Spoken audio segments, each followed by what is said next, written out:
साथियों, जब second wave आई, अचानक से ऑक्सीजन की मांग कई गुना बढ़ गई। तो बहुत बड़ा चैलेंज था।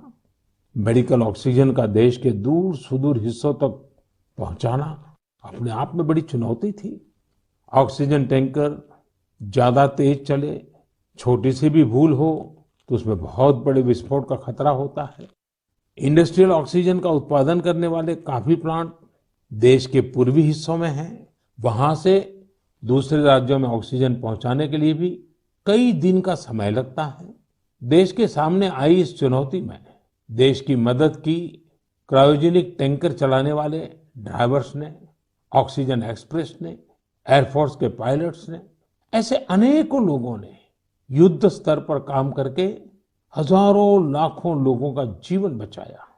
आज मन की बात में हमारे साथ ऐसे ही एक साथी जुड़ रहे हैं, यूपी के जौनपुर के रहने वाले श्रीमान दिनेश उपाध्याय जी। दिनेश जी नमस्कार। सर जी प्रणाम। सबसे पहले तो मैं चाहूंगा कि आप जरा अपने बारे में हमें जरूर बताइए। सर हमारा नाम दिनेश बाबुलनाथ उपाध्याय है। मैं गांव हसनपुर, पोस्ट जमुआ, जिला जौनपुर का निवासी हूं सर। उत्तर प्रदेश से हैं? हाँ सर जी। और सर हमारा एक लड़का है, 2 लड़की और औरत और माँ बाप। और आप क्या करते हैं? सर मैं ऑक्सीजन का टैंकर चलाता हूं सर, लिक्विड ऑक्सीजन का। बच्चों की पढ़ाई ठीक से हो रही है? हाँ सर, बच्चों की पढ़ाई हो रही है, लड़कियां भी पढ़ रही हैं दोनों, और मेरा लड़का भी पढ़ रहा है सर। ये ऑनलाइन पढ़ाई भी ठीक से चलती है उनकी? हाँ सर, अच्छे ढंग से कर रहे हैं। अभी बच्चियां हमारी पढ़ रही हैं, ऑनलाइन में ही पढ़ रही हैं सर। सर 15 से 17 साल हो गया सर मैं ऑक्सीजन का टैंकर चलाता हूं सर। अच्छा, आप ये 15-17 साल से सिर्फ ऑक्सीजन लेके जाते हैं तो सिर्फ ट्रक ड्राइवर नहीं है, आप एक प्रकार से लाखों का जीवन बचाने में लगे हैं। सर हमारा काम ही ऐसा है सर ऑक्सीजन टैंकर का, कि हमारी जो कंपनी है आयनॉक्स कंपनी, वो भी हमारा लोग का बहुत ख्याल करती है। और हम लोग कहीं भी जाके ऑक्सीजन खाली करते हैं तो हमें बहुत खुशी मिलती है सर। लेकिन अभी कोरोना के समय में आपकी जिम्मेदारी बहुत बढ़ गई है। हाँ सर, बहुत बढ़ गई है। जब आप अपने ट्रक की ड्राइविंग सीट पर होते हैं तो आपके मन में क्या भाव होता है? पहले की तुलना में क्या अलग अनुभव? काफी दबाव भी रहता होगा, मानसिक तनाव रहता होगा, परिवार की चिंता, कोरोना का माहौल, लोगों की तरफ से दबाव, मांगे, क्या कुछ होता होगा?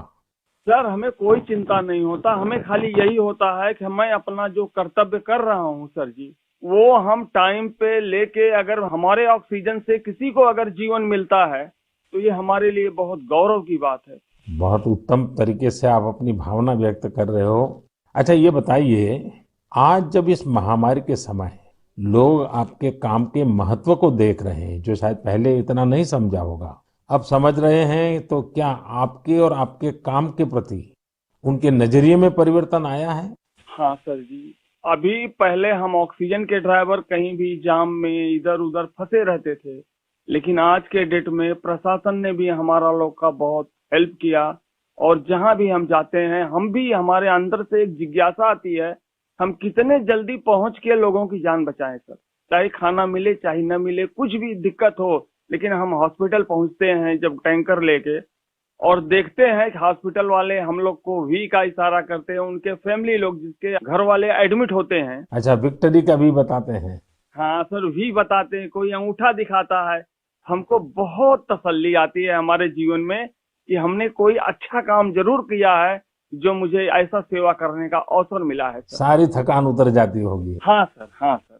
तो घर आकर के बच्चों से बातें बताते हो आप सब? नहीं सर, बच्चे तो हमारे गांव में रहते हैं, हम तो यहाँ आइनॉक्स एयर प्रोडक्ट में मैं ड्राइवरी करता हूँ। 8-9 महीने के बाद तब घर जाता हूँ। तो कभी फोन पे बच्चों से बात करते होंगे तो? हाँ सर, बराबर होता है। तो उनके मन में रहता होगा, पिताजी जरा संभालिए ऐसे समय। सर जी वो लोग बोलते हैं पापा काम करो लेकिन अपने सेफ्टी से करो, और हम लोग सर सेफ्टी से काम करते हैं। हमारा मानगांव प्लांट भी है और आइनॉक्स बहुत हमारा लोग का हेल्प करता है। चलिए दिनेश जी, मुझे बहुत अच्छा लगा आपकी बातें सुन करके, और देश को भी लगेगा कि इस कोरोना की लड़ाई में कैसे कैसे किस प्रकार से लोग काम कर रहे हैं।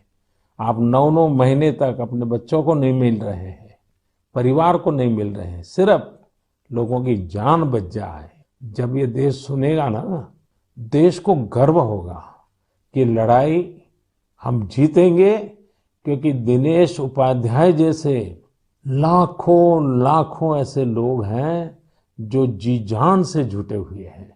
सर जी, हम लोग कोरोना को किसी ना किसी दिन जरूर हराएंगे सर जी। चलिए दिनेश जी, आपकी ये भावना, यही तो देश की ताकत है। बहुत बहुत धन्यवाद दिनेश जी, और आपके बच्चों को मेरे आशीर्वाद कहिएगा। ठीक है, प्रणाम। धन्यवाद। प्रणाम प्रणाम। धन्यवाद।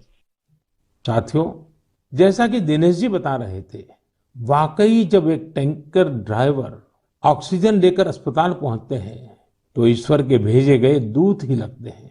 हम समझ सकते हैं कि ये काम कितनी जिम्मेदारी का होता है और इसमें कितना मानसिक दबाव भी होता है।